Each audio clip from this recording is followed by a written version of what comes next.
Hi friends, welcome to Isha's Diary. ഇന്ന് നമ്മൾ ഉണ്ടാക്കാൻ പോകുന്നത് ഈസി ആയ ഒരു വെജിറ്റബിൾ ഫ്രൈഡ് റൈസ് ആണ്. അതിനുവേണ്ടി ഞാൻ 2 കപ്പ് ബസ്മതി റൈസ് കുക്ക് ചെയ്തെടുത്തിട്ടുണ്ട്.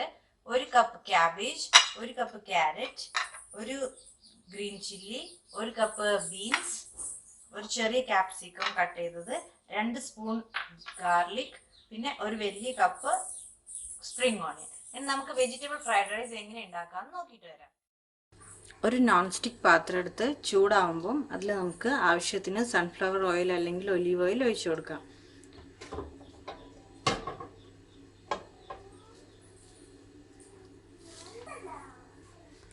അത് ചൂടായി വരുമ്പം അതിലേക്ക് നമുക്ക് 2 സ്പൂൺ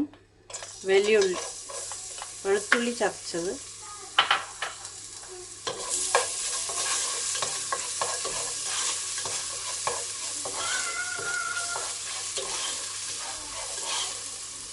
വെളുത്തുള്ളി ചോപ്പ് ചെയ്തത് വഴണ്ട് വന്നതിന് ശേഷം അതിലേക്ക് ചെറിയ ഒരു സവാള കട്ട് ചെയ്തത്,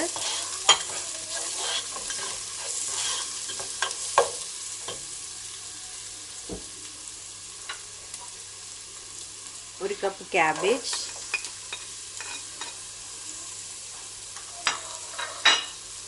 ഒരു കപ്പ് ബീൻസ്,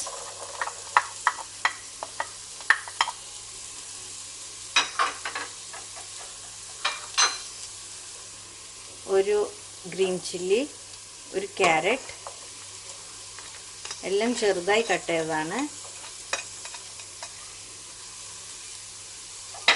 ഇതെല്ലാം ചേർത്ത് നന്നായി വഴറ്റാം. ക്യാപ്സിക്കവും സ്പ്രിംഗ് ഓണിയനും അധികം വേവില്ലാത്തതുകൊണ്ട് അത് ലാസ്റ്റ് ചേർത്താൽ മതി. ഇത് കുറച്ച് വേവുന്നുള്ളതുകൊണ്ട് ആദ്യം ഒന്ന് പച്ചമണം മാറുന്ന വരെ വഴറ്റാം.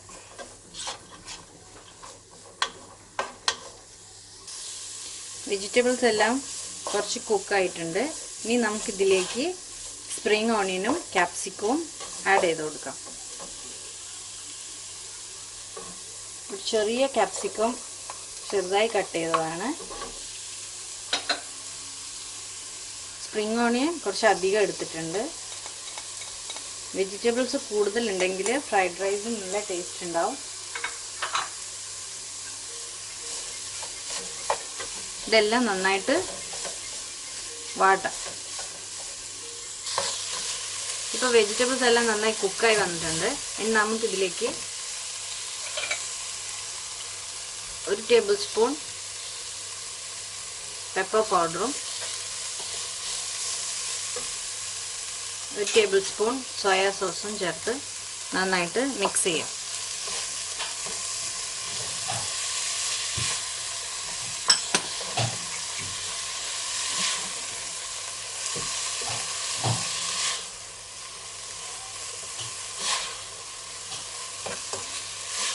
ചോറ് ഉപ്പിട്ട് വേവിച്ചതുകൊണ്ട് വീണ്ടും ഉപ്പ് ചേർക്കേണ്ട ആവശ്യമില്ല. വെജിറ്റബിൾസ് ഒക്കെ കുക്കായിട്ടുണ്ട്. ഇനി നമുക്ക് വേവിച്ച് വെച്ച അരി ഇതിലേക്ക് ചേർത്ത് മിക്സ് ചെയ്യാം.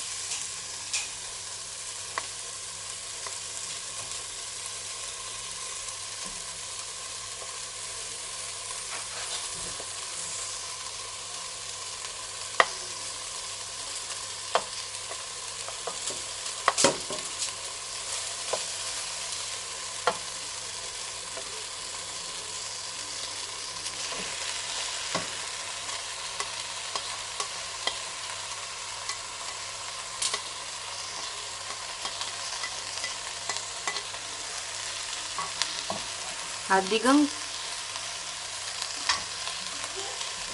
കുത്തി ഇളക്കരുത്. ജസ്റ്റ് അരി പൊടിഞ്ഞു പോവാത്ത രീതിയിൽ വേണം നമ്മൾ ഇളക്കി എടുക്കാൻ.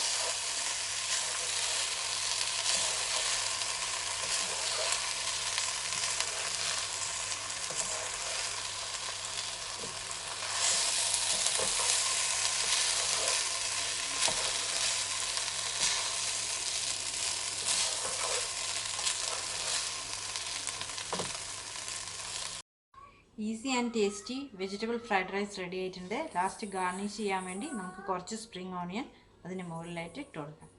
എല്ലാവരും ഇത് ട്രൈ ചെയ്യുമെന്ന് പ്രതീക്ഷിക്കുന്നു. Thank you for watching my channel. Please subscribe Isha's diary.